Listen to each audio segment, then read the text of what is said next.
Pichincha Universal. Aquí se escuchan bien las noticias.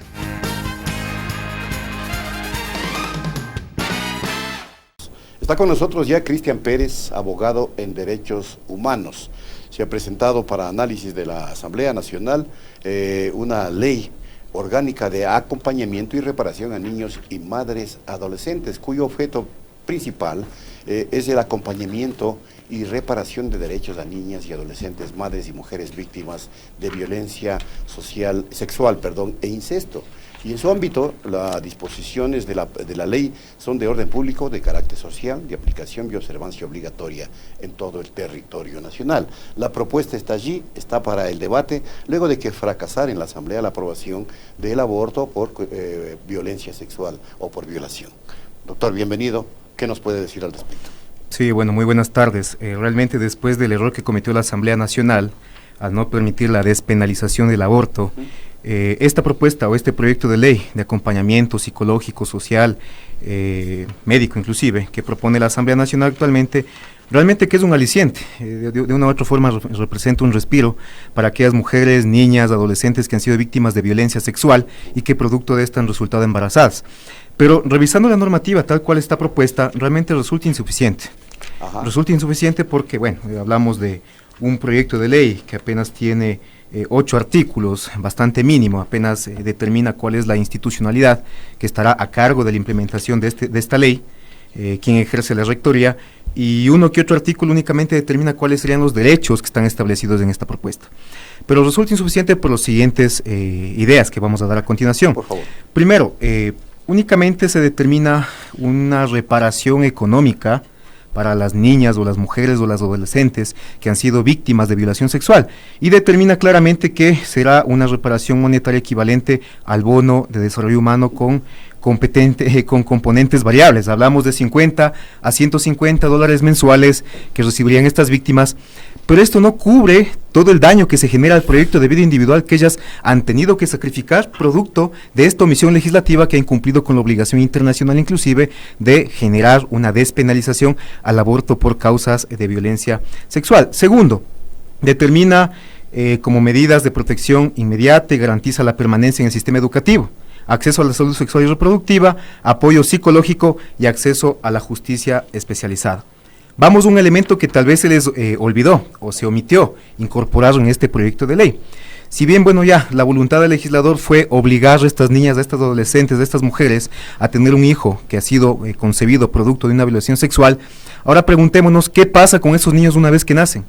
¿Cuál es el proceso de adopción al que están sometidos esos niños? Actualmente vemos que estos procesos son sumamente complicados.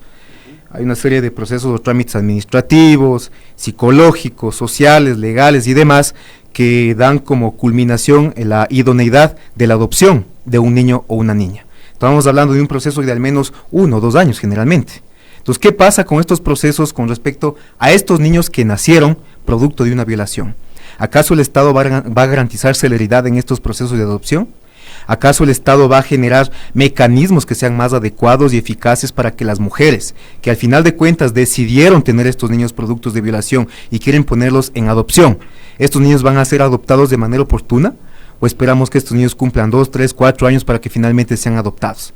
Entonces también estos son temas que creo que son importantes y que deberían haber sido incorporados en este proyecto de ley. Además, otra idea adicional, por favor. ¿Qué pasa por ejemplo con los mecanismos de anticoncepción en emergencia? ¿Qué pasa si una niña, una adolescente, una mujer decide simplemente interrumpir el embarazo en las primeras semanas de gestación? Obviamente el Estado debe estar en la obligación de garantizar la existencia suficiente de estos mecanismos anticonceptivos en caso de emergencia. Ya que se les prohibió el aborto por violación, al menos el Estado debe garantizar este tipo de mecanismos para que las mujeres puedan decidir si continuar o no con este embarazo producto de una violación. Ahora, la criminalización continúa, a pesar de que esta ley eventualmente pueda aprobarse, o es que el legislativo podría incluir algún acápite allí en el nuevo proyecto, que en alguna medida, no sé, sirva inclusive, no sé, qué sé yo, de paliativo para superar una situación tan crítica de violencia. Este proyecto de ley recoge una disposición reformatoria que trata de insistir en la despenalización del aborto, sea por incesto o sea por violación. Pero tomemos en cuenta que ya una vez que ha sido ventilada, discutida en la Asamblea Nacional y no tuvo el efecto o el eco que la sociedad esperaba, no sé si es que sea tan efectivo volver a intentar pero mediante este proyecto de ley.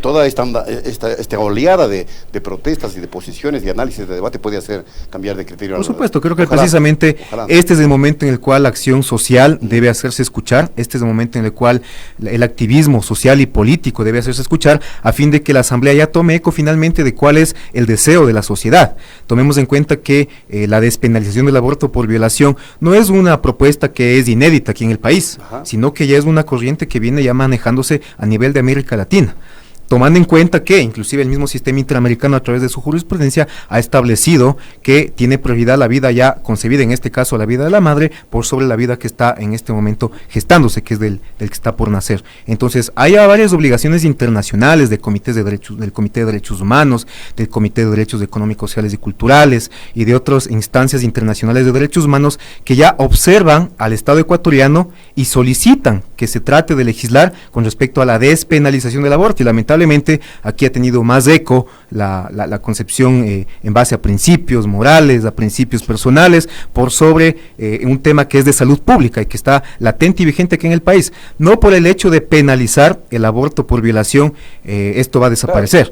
Van a seguir existiendo abortos clandestinos, van a existir abortos clandestinos, va a seguir hipotecándose la vida, la estabilidad emocional y psicológica de niñas y adolescentes y mujeres también que han sido víctimas de violación. Y las cifras son realmente alarmantes a nivel nacional con respecto a los embarazos infantiles. Ecuador está en primer lugar en América Latina, ¿no? Por supuesto, las cifras son totalmente alarmantes y han habido varios estudios de algunas organizaciones sociales. Por ejemplo, la Fundación Desafío, que se encarga precisamente de los estudios de género, un estudio denominado Vidas Robadas, determina que cada año 2.000 niñas menores de 14 años resultan embarazadas. 2.000 niñas. Y el 80% es producto de una violación de un integrante que forma parte de su entorno familiar y social. Entonces estas cifras son alarmantes.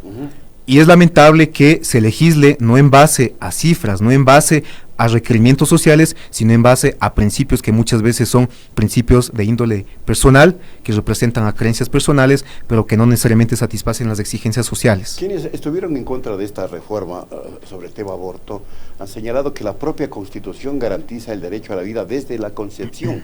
Allí, ¿cómo explicar técnicamente o es necesaria una reforma constitucional o una enmienda constitucional para que no sea este el argumento válido para evitar aprobar lo que no se aprobó en la Asamblea Nacional? Claro, sí, ese es el mandato constitucional, es sumamente claro, pero creo yo que las normas deben también ir evolucionando en base a los requerimientos sociales. Es por eso precisamente que existen mecanismos para la reforma constitucional, y más aún por un tema que es bastante crítico a nivel social. Estamos hablando de proyectos de vida truncados, de niñas, de adolescentes, que tienen que hipotecar todas sus expectativas, todos sus anhelos por una violación, por algo que ellas no exigieron, por algo que ellas no desearon, por algo que ellas no concibieron.